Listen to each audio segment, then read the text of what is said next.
Kenapa dunia butuh nikel Indonesia? Kalau besok Indonesia benar-benar stop ekspor nikel, bukan cuma pabrik di Asia yang kelabakan, rantai pasok mobil listrik dunia bisa ikut kacau.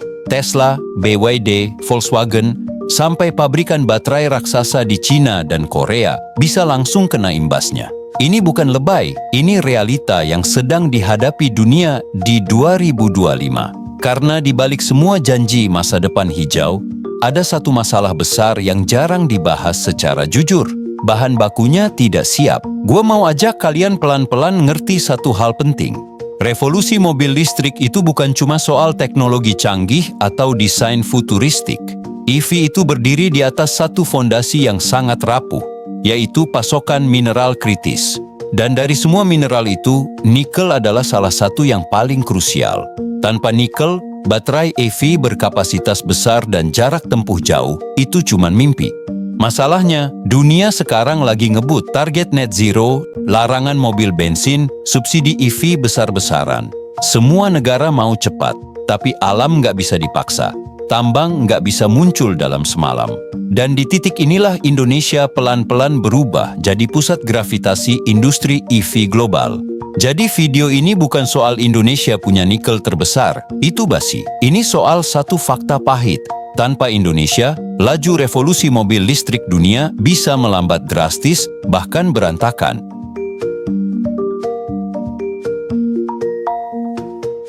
Kenapa sih nikel Indonesia itu sepenting urat nadi buat pabrikan EV dunia? Jawabannya ada di perut bumi kita. Indonesia punya jenis nikel yang paling cocok dan berlimpah untuk diolah menjadi bahan baku baterai berteknologi tinggi, yang namanya sering kalian dengar, nikel manganes kobalt atau nikel kobalt aluminium. Baterai-baterai inilah yang bikin mobil listrik bisa menempuh jarak jauh dan punya daya tahan optimal. Nah, perusahaan-perusahaan raksasa baterai di Cina, Korea Selatan, sampai Amerika Serikat sudah terlanjur merancang rencana produksi mereka, bahkan investasi triliunan rupiah dengan asumsi bahwa nikel dari Indonesia akan terus mengalir. Ketergantungan ini sudah mencapai titik kritis, di mana mereka tidak punya plan B yang efektif dan secepat itu. Kalian pasti tahu kan, di industri mobil semua harus serba pasti. Kalau satu komponen utama kayak nikel ini pasokannya terganggu, seluruh jadwal produksi mereka akan berantakan. Bayangin, Tesla mau bikin jutaan mobil tahun depan, tapi tiba-tiba bahan baku baterai mereka yang sebagian besar berasal dari olahan nikel Indonesia seret. Apa yang terjadi? Harga mobil listrik pasti melonjak gila-gilaan, dan target global untuk beralih dari mobil bensin ke EV akan meleset jauh. Inilah yang bikin Uni Eropa sampai menggugat kita ke WTO soal larangan ekspor biji nikel karena mereka panik melihat rantai pasok mereka yang rapuh. Gugatan itu adalah bukti nyata bahwa kebijakan kita sangat menusuk jantung industri mereka. Dampak dari larangan ekspor biji nikel sejak tahun 2020 itu memang sengaja dilakukan untuk memaksa dunia berinvestasi di Indonesia. Dan itu berhasil. Kita nggak mau lagi cuma jadi kuli yang jual mentahan, kita mau jadi produsen barang, jadi yang punya nilai tambah. Konsekuensinya, pabrik-pabrik smelter dan fasilitas hilirisasi nikel berteknologi tinggi menjamur di Morowali, Halmahera, dan berbagai daerah lain. Ini artinya, setiap baterai mobil listrik yang diproduksi oleh perusahaan top dunia sekarang punya sepotong DNA Indonesia di dalamnya. Kita telah berhasil mengubah diri dari sekadar gudang biji menjadi bengkel raksasa yang memproduksi bahan kunci masa depan. Perubahan peran inilah yang menempatkan Indonesia di posisi driver dalam perundingan dagang global terkait EV. Tahun 2025 ini, saat kebutuhan nikel untuk baterai terus melonjak, maka posisi tawar kita makin kuat. Dunia nggak bisa cuma minta-minta nikel mentah, tapi mereka harus mengikuti aturan main yang kita buat. Investasi, bangun pabrik di sini, serap tenaga kerja kita, dan ikut mengolahnya. Jadi, saat kalian dengar kata nikel Indonesia, jangan cuma bayangin tambang, tapi bayangkan sebuah kekuatan ekonomi baru yang sedang mengendalikan laju transisi energi di seluruh planet. Inilah saatnya Indonesia benar-benar menentukan arah pergerakan industri EV global.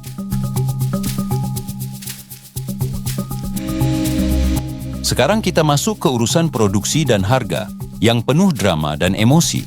Kalian tahu kan, Indonesia itu punya kemampuan produksi yang luar biasa, bahkan sudah menguasai dengan jumlah produksi 2,2 juta ton di tahun 2024 dari total produksi nikel dunia. Jumlah ini fantastis, tapi ada dilema besar yang lagi kita hadapi.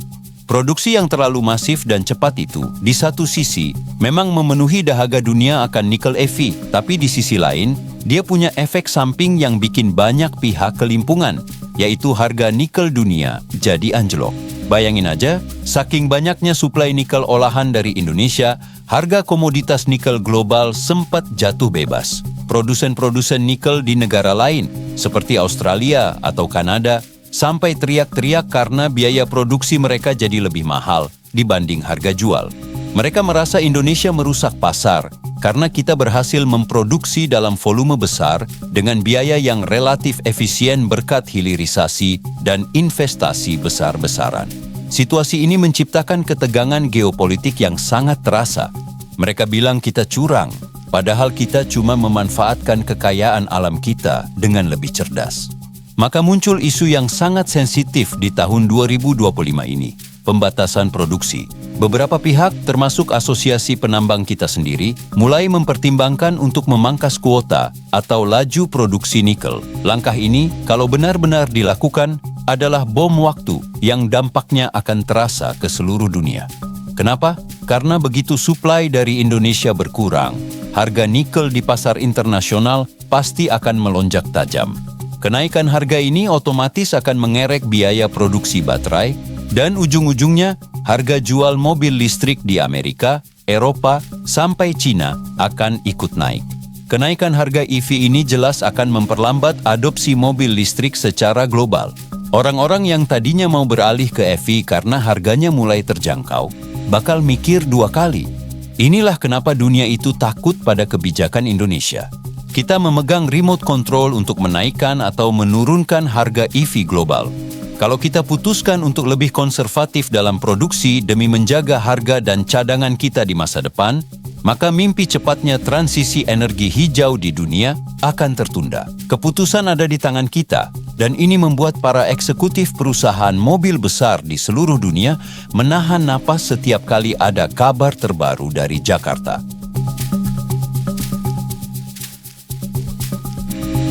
Tentu saja, peran kita yang maha penting ini bukannya tanpa masalah.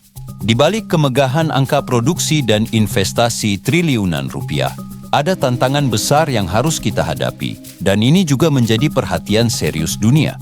Isu paling panas yang selalu menjadi sorotan adalah soal lingkungan dan sosial, atau sering disebut isu ESG. Mereka khawatir, percepatan produksi nikel untuk EV ini dibayar mahal dengan rusaknya hutan, pencemaran laut, dan hak-hak pekerja yang terabaikan. Kalian harus tahu, proses hilirisasi nikel menjadi bahan baku baterai itu butuh energi yang sangat besar, dan mayoritas fasilitas smelter di Indonesia masih mengandalkan pembangkit listrik tenaga batu bara. Ini adalah ironi terbesar dari revolusi EV. Mobilnya hijau, tapi proses produksinya masih abu-abu, alias kotor. Pabrikan mobil listrik global seperti Tesla dan BMW sangat sensitif terhadap isu ini, karena mereka menjual citra keberlanjutan. Mereka bisa saja menolak atau membatasi pembelian nikel dari Indonesia kalau kita tidak segera beralih ke energi yang lebih bersih, seperti energi terbarukan. Tekanan dari sisi lingkungan ini adalah ujian nyata bagi kita. Selain lingkungan, isu sosial juga nggak kalah penting. Pembukaan lahan tambang dan pembangunan smelter besar-besaran pasti menimbulkan gesekan dengan masyarakat lokal. Urusan kompensasi lahan, keamanan kerja, dan dampak sosial budaya menjadi PR besar bagi pemerintah dan perusahaan nikel di Indonesia. Dunia luar terus memantau, dan setiap kali ada berita buruk soal lingkungan atau buruh, itu bisa langsung menjadi senjata bagi Uni Eropa atau negara barat untuk kembali mengkritik atau bahkan mengenakan tarif impor pada produk nikel kita. Mereka menuntut transparansi dan standar pengelolaan yang ketat melalui audit independen.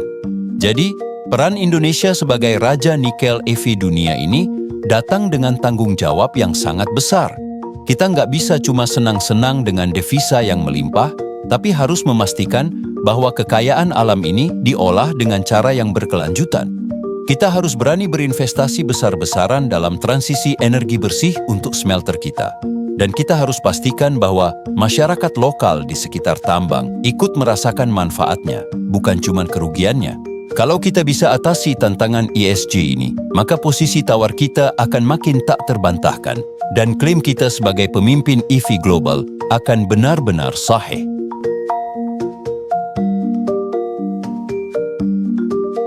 Inilah intinya, peluang emas yang mungkin cuma datang sekali dalam satu peradaban sebuah negara. Tahun 2025 ini, Indonesia berdiri di persimpangan sejarah. Kita nggak cuma punya nikel, tapi kita punya kesempatan langka untuk melompat dari negara pengekspor bahan mentah menjadi pusat produksi baterai dan bahkan mobil listrik global. Dengan cadangan nikel yang melimpah, kita punya modal yang tidak dimiliki negara lain untuk menarik investasi di seluruh rantai nilai EV.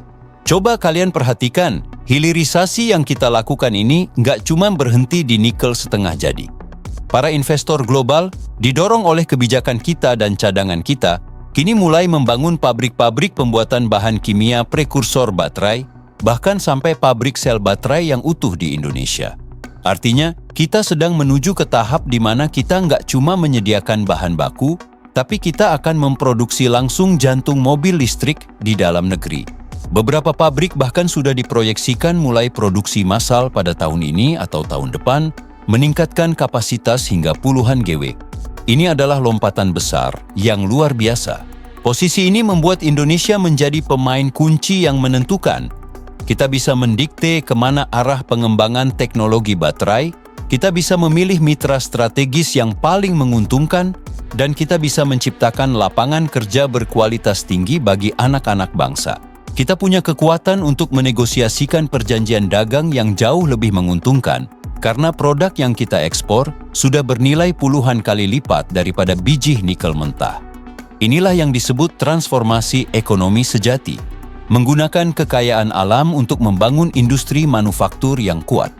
Jadi, buat kalian yang pengen lihat Indonesia benar-benar jadi negara maju, inilah momentumnya.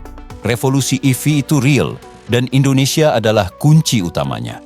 Tanpa Indonesia, mimpi dunia akan masa depan yang lebih hijau, penuh mobil listrik, dan bebas emisi akan melambat, tersendat, dan mahal. Tapi dengan Indonesia, dengan kebijakan yang tepat, dan dengan keberanian mengelola tantangan lingkungan dan sosial, kita bukan cuma jadi pemasok, tapi kita akan menjadi pengendali masa depan industri EV global.